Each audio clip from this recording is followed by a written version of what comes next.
This could be the whiskey equivalent to getting lost in Seville, but is this actually a sherry bomb or just a weird whiskey side quest? And today's whiskey is Redbreast Lustau. Now this is the first of the Redbreast whiskies in the Iberian series. So hopefully this is a bit of a smooth Spanish sherry sipper, you know? Sipper, ooh, Spanish sipper. Welcome to the Redbreast Diaries. If you're new here, great to have you.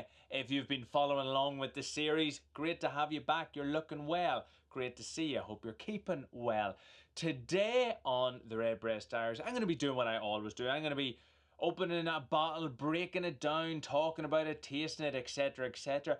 But this one is part of the Iberian series, and that's actually like another series of Redbreast. So we've got the core Redbreast range, and then this one is like in the parallel universe. Same, but just slightly different. Now, unlike other Redbreasts in the range, we have started with the 12, we've tasted the 15, we've even tasted a 10-year-old, we have the 12-year-old cask strength as well.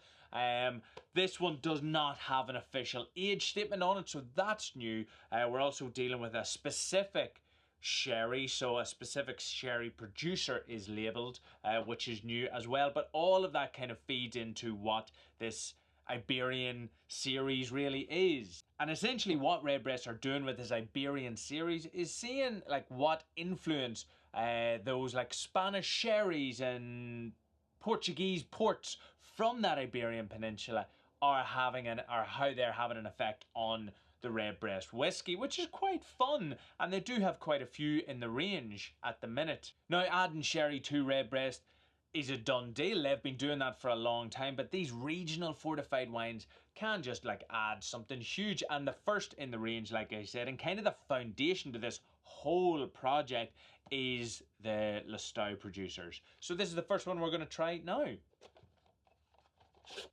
Big bright orange colorway on this one.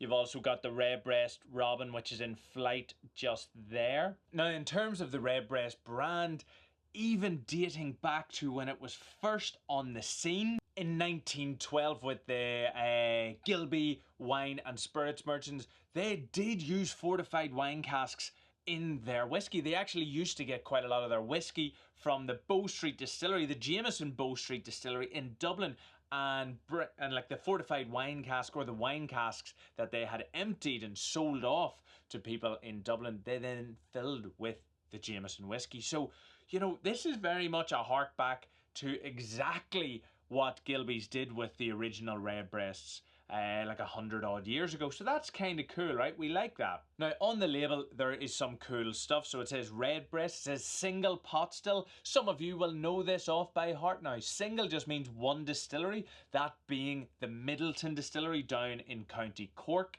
There is no Redbreast distillery, right? It's the Middleton Distillery. They make Jameson, they make Powers, they make Middleton, they make, you know, Method of Madness, and they make Redbreast down there as well. Underneath it, it then says Irish whiskey. A couple of laws to be an Irish whiskey. I'll kind of ruin it all for you. This ticks all the boxes. This is an official Irish whiskey, all right? Then there's the Iberian Series stamp, which we've spoken about, what that is. And then it says in partnership with Lustau edition. So that Lustau family, that Lustau bodega in Jerez in Spain have fantastic roots with the Middleton Distillery, and the master blender Billy Layton would say he's a personal friend with their bodega team. So that there's always good when you know who you're talking to, right? Then underneath it says sherry finish matured in the finest hand-selected sherry casks with fresh Spanish oak and sherry richness. Oh, I love the sound of all of that. This comes in at 46% ABV or 92 proof. Lovely, lovely. I think everything on that tells a story that we could dive into again and again and again and again. But that Lustau is kind of the big one, the new thing that we've got here.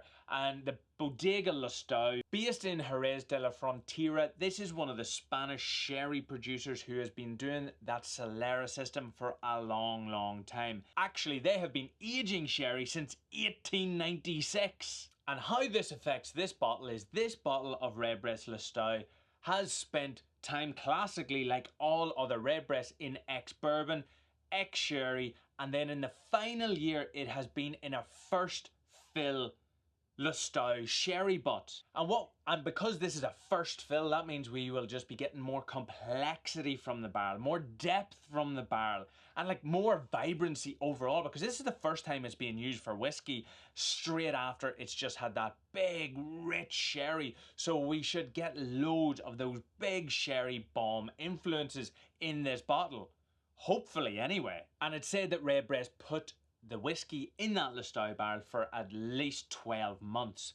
Now, something else, like I said, you'll notice is there's no age statement on it. However, online it does say somewhere in the ether that the whiskey in this bottle is somewhere between 9 and 12 years old. Again, it's not written anywhere officially, but it said that that's the rough age of the single pot still in this bottle. Oh yeah, and then the pot still. Oh, completely forgot about that bit. The pot still element, the single one distillery pot still, is the use of malted barley and unmalted barley put together and triple distilled for Redbreast 3 times in copper pot stills. There we go. Okay, let's crack it open. Obviously, this is a box fresh bottle of Irish whiskey, so the most important thing, all of that information didn't matter. The most important thing is to rate that pop. So you all ready for this? Ho ho ho! Hola! Ho ho ho! Yes. Ooh, nice. This is a healthy glass, isn't it? Ooh. Okay, it'll be no surprise that this is a very, very sherry forward aroma. But what might actually come as a surprise is kind of like the candied fruits on the nose. I'm like talking like fresh figs, fresh raisins, some sultanas in there. But there's zesty orange. There's like citrus in there, maybe a wee bit of like milk chocolate coming out. And then there is that classic bedrock of those pot still spices coming out. A wee bit of nutmeg, a lot of cinnamon actually coming out there, but all very well balanced in with that orange, milk chocolate, and those like fruity, sherry, fresh, vibrant notes that we would kind of expect from a first fill. Let's give it a wee sip. It's juicy, right? It's very, very like vibrant and juicy. And what I mean by juicy is like it's fresh. A lot of these flavors are just like bouncing around and bursting in my palate. Think juicy raisins. You definitely get those pot still spices. That classic Redbreast DNA and backbone is just there. That white pepper, that black pepper, those hazelnuts sort of dried. Like figs maybe coming out there with a wee touch of leather at the back. That's probably coming from the oak casks themselves, but really what is taking center stage is that raisiny, juicy note. Oh, but just now, as the finish is coming along, I get like berries and like stewed apples, like red apples though, right? We're going very deep and rich flavors, but vibrant and fresh. Does that make sense? Kind of sounds a bit like an oxymoron, but I think if you were in my mouth right now, you would understand what I'm saying. Oh, nice. That hazelnut that I mentioned really kind of came through kicking in the third sip. And it's kind of pulling through quite nicely onto the finish. That orange note is still there, lingering around, you know, but that kind of like hazelnut, which must be coming from the clash of those two sherry casks, because we still do have that classic Redbreast sherry cask along with the Lustau edition. And it's a nice medium to long finish. It's not super overpowering, it just comes out quite nicely. Those pot still spices kind of dominate the finish overall. But again, like nearly every Redbreast I have tasted, this is balanced. All of these flavours that I'm talking about aren't in silo across my palate. They are very much just coming across in these beautiful waves. The mouthfeel is that classic single pot still that I have been tasting out of Redbreast. It's got big mouthfeel and creamy texture. delicious. And it's not cask strength, so it is quite approachable on the palate, coming in at 46% ABV. But saying that, I've done it with all the rest. I'm going to do it with this one as well. I'm going to add some water to see how this whiskey may change. The whiskey and the water are just kind of clashing around in the glass. I'll just give it a wee warm up. Sometimes when you add water to whiskey, it just kind of opens up some of those top notes that sometimes can be quite tough to pull out due to the alcohol, but sometimes it can also water it down and make it a bit of a muddy mess on the aroma. Okay, straight off the nose, that orange zest is just there. I've maybe lost the complexity in all of those other flavours, but that oak is there quite nicely, actually. A sweetness is coming off that maybe wasn't there before. Yeah, maybe a wee hint of vanilla on the nose. That will be coming from that ex-bourbon cask, which it wasn't really there earlier. So that's quite nice. A couple of new aromas there just to ponder upon.